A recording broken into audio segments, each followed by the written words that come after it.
समास। समास के कितने भेद होते हैं? 6 भेद होते हैं। नहीं, कितने भेद? 6 भेद। और हमने कल आपको इसको किसे आपके परिवार से जोड़कर पढ़ाया था, नहीं? आज मेरे परिवार में 6 सदस्य हैं, ठीक? 6 है तो आप 7 बोलिएगा, हम मानेंगे क्या? नहीं मानेंगे। मानेंगे? नहीं मानेंगे। उसी प्रकार समास का भी 6 भेद होता है। कोई 7, 8, 9 बोल दे तो मानना नहीं है। समझ में आया?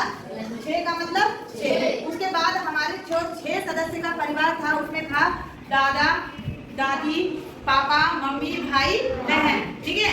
तो क्या है कि आप ये जाने कि हमारा पुरुष प्रधान देश है। पुरुष की प्राथमिकता पहले होती है, चाहे घर का डिसीजन लेना हो, चाहे कमाई की बात हो, तो क्या होता है, पुरुष ही आगे आता है। हालांकि महिलाएं भी बहुत आगे आ रही है, तो अभी उनसे नहीं, हम पुरुष को ही आगे लेके चल देंगे, ठीक है? तो क्या था कि पहले दादाजी के मन में भाव आता है, इसलिए दादाजी हो गए अवयवी भाव। अब दादाजी के मन में क्या भाव आया? उनके मन में भाव आया कि मेरा बेटा को अब कमाना चाहिए, काम धंधा करना चाहिए। क्यों भाई? क्योंकि उसका शादी ब्याह हो गया, बाल बच्चा भी है। अगर वो नहीं कमाएगा तो अपना बाल बच्चा का कैसे देखभाल करेगा ना?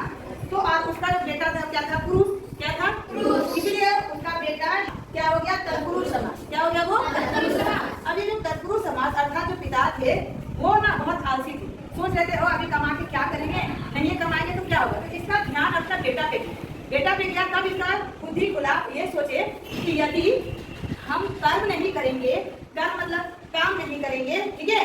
तो जो काम नहीं करेंगे तो हमारा बेटा का भविष्य बना पाएंगे क्या? मेरा बेटा का भविष्य बर्बाद हो जाएगा ना। तो बेटा को देखते हुए कर्म करने का इच्छा जागृत हुआ, ठीक है? तो इसीलिए उसका बेटा हो गया कर्मधारय समास। क्या हो गया? कर्मधारय समास। क्योंकि बेटा को देख के कर्म करने का इच्छा किया, तो कर्मधारय समास।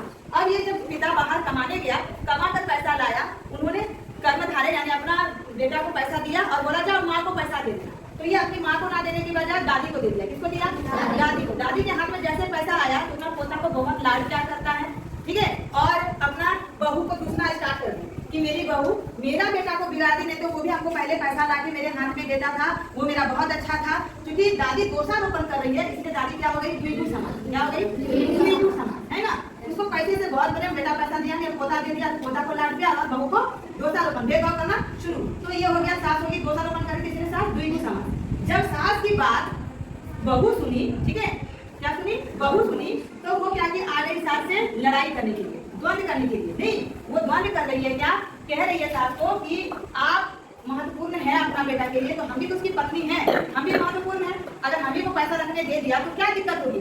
अब ये दोनों में पूरा लड़ाई होने लगा। लड़ाई कौन स्टार्ट की? बहू। द्वंद्व कौन स्टार्ट की? बहू। द्वंद्व।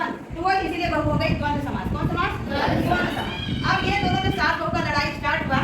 अपने के लिए ये पैसा हमको नहीं दिया, बेटा इसलिए लड़ रही है, तरकीब बोल रही है कि नहीं हम भी प्रधान है, आप भी प्रधान है, दोनों मिलजुल कर, कोई भेदभाव वाली बात नहीं होनी चाहिए। ये भेदभाव नहीं करती है, ये द्वंद्व करना शुरू कर दी, इसलिए ये हो गई द्वंद्व समास। अब उसकी जो बेटी है वो सास बहू का लड़ाई देख रही है, माथा में हाथ रखी लो, स्टार्ट हो गया सास बहू का लड़ाई। इसीलिए उसकी बेटी देख रही, तो बेटी का हो गया नाम क्या? बहुव्रीहि। क्या हो गया बेटी का नाम? बहुव्रीहि समास। तो समझ में आ गया? अवयवी भाव समास, दादा पिता तत्पुरुष समास, बेटा कर्मधारय समास, सास हो गई द्विगु समास यानी दादी द्विगु समास। उसके बाद बहू हो गई द्वंद्व समास क्योंकि वो लड़ाई स्टार्ट की। उसके बाद उस लड़ाई सास बहू की लड़ाई को देख रही है बेटी, तो बेटी ने उसकी लड़ाई का नाम रख दिया बहुव्रीहि समास। क्या नाम रख दिया? बहुव्रीहि समास। उतना तो जान गए कि समाज 6 प्रकार का है। 6 का नाम हम अपने परिवार के आधार पर समझ लिया, क्योंकि परिवार तो हम भूलते नहीं है।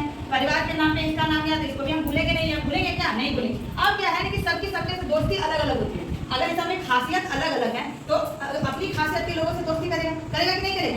जैसे घर के हमारे जो बड़े दादाजी जो थे उनका एक खास बात था, वो दोस्ती उन्हीं इंसान से करता था जिसके नाम के आगे श्री, श्रीमती, सुश्री, आयुष्मान, आयुष्मती ये लगा हुआ रहता था, तो ही उससे वो दोस्ती करता था। जैसे उसका दोस्त होता था श्री राम, श्रीमती कौशल्या, सुश्री रीना कुमारी, ठीक है? तो इन सारे लोगों से वो दोस्ती करता था। अब है कि उसी प्रकार अवयवी भाव समास का भी दोस्ती, जैसे इसको बोले राम के आगे अगर सिर्फ राम है तो दादा का दोस्ती नहीं, दोस्त नहीं। और अगर श्री राम को बोलता है तो वो दादा का दोस्त। उसी प्रकार खाली दिन रहता तो अवयवी भाव समास से कोई लेना देना का नहीं है। इसके आगे प्रति लगा है तो प्रतिदिन यानी वो अवयवी भाव समास है। हाँ, वो अवयवी भाव समास है, ठीक है? लिखा है, ठीक है?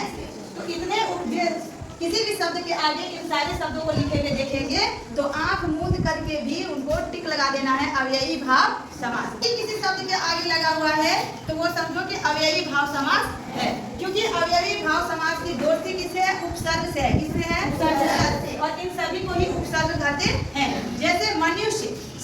सभी का मनुष्य कहा जाता है, लेकिन हम लोगों का नाम है ना, है कि नहीं? क्या हम लोग का नाम नहीं है?